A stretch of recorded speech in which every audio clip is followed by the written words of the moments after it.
Are you managing stress or is stress managing you? This is the third publication put out by Time magazine almost 3 years ago. The first publication was put out in November of 2019.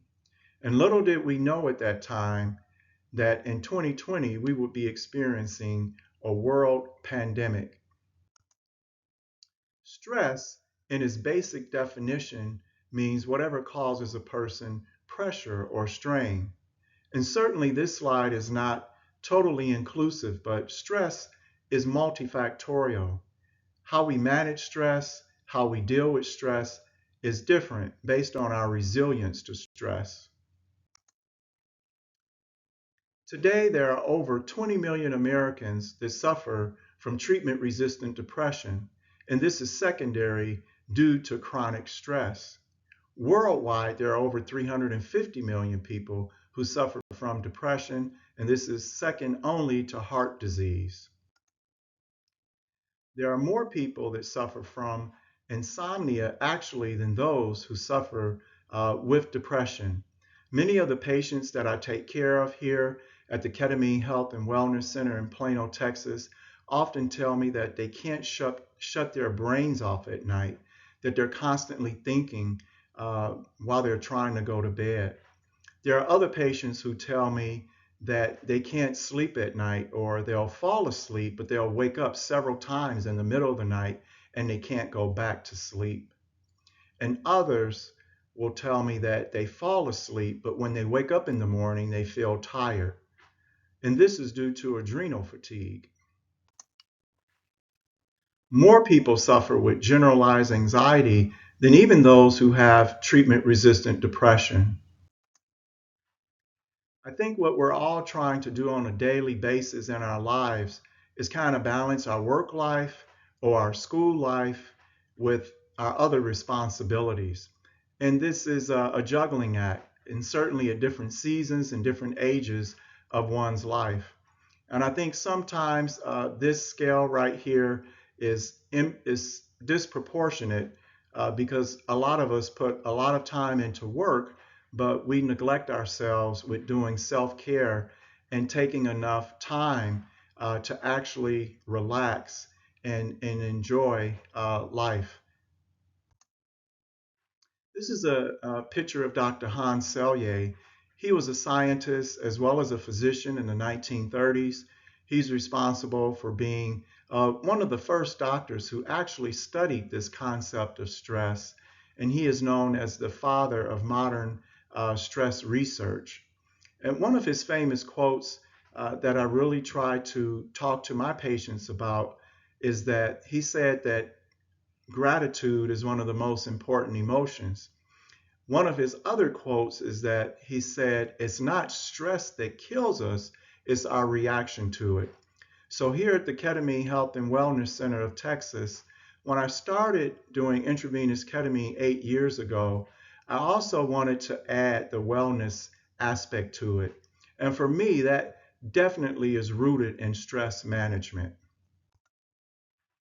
Here's a slide that depicts uh, this poor bullfighter who's very stressed out at work.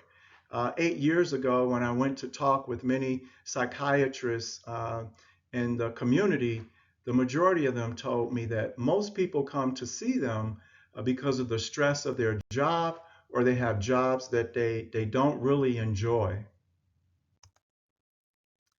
This is a great anatomical picture of how I want to talk about this whole concept of stress and the physiology of stress. You can see from this diagram the amygdala. The amygdala is called the emotional center of the brain. And right close to the amygdala is the hypothalamus.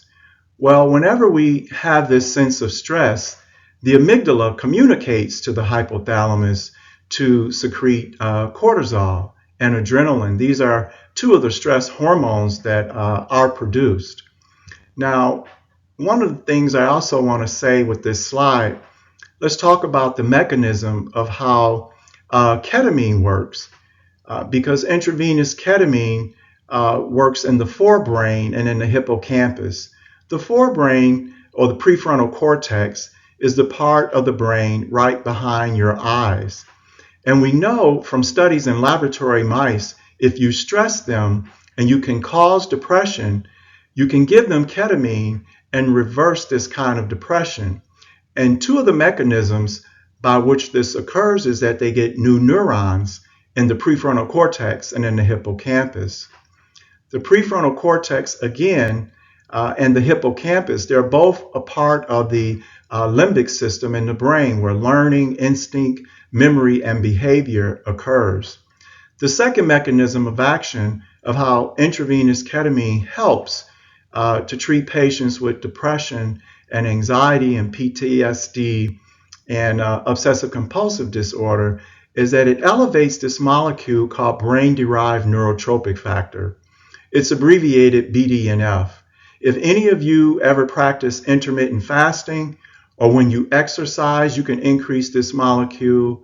And later on, we'll go over some foods that actually help to increase brain-derived neurotrophic factor. This is just a diagrammatic pictorial of how the hypothalamus and the pituitary gland, there's an anatomical region there called the HPA axis. It's abbreviated in biochemistry and science. And you can see that there's a release of CRH and ACTH. These are two hormones that are going to act on the adrenal glands. CRH is corticotropin releasing hormone. ACTH is adrenocorticotropic hormone, and they act on the adrenal glands to secrete cortisol.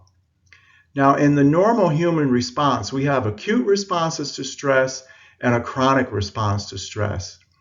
And in the acute process, it does result in a short inflammatory reaction, which is self-limited. The problem with chronic stress is that there's this chronic secretion of cortisol. The brain continues to think that it needs to create cortisol in order to survive.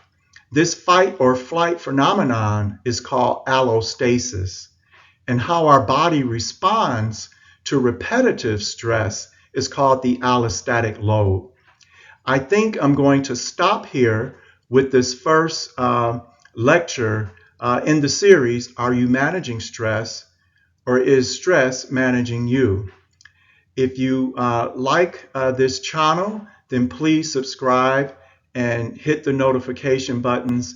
I will be giving weekly educational didactics on stress management, things involved around nutrition and mindfulness and sleep and the significance of exercise, because all of these are non-pharmacological ways in which we can manage stress. Thanks for tuning in, and I'll see you next week.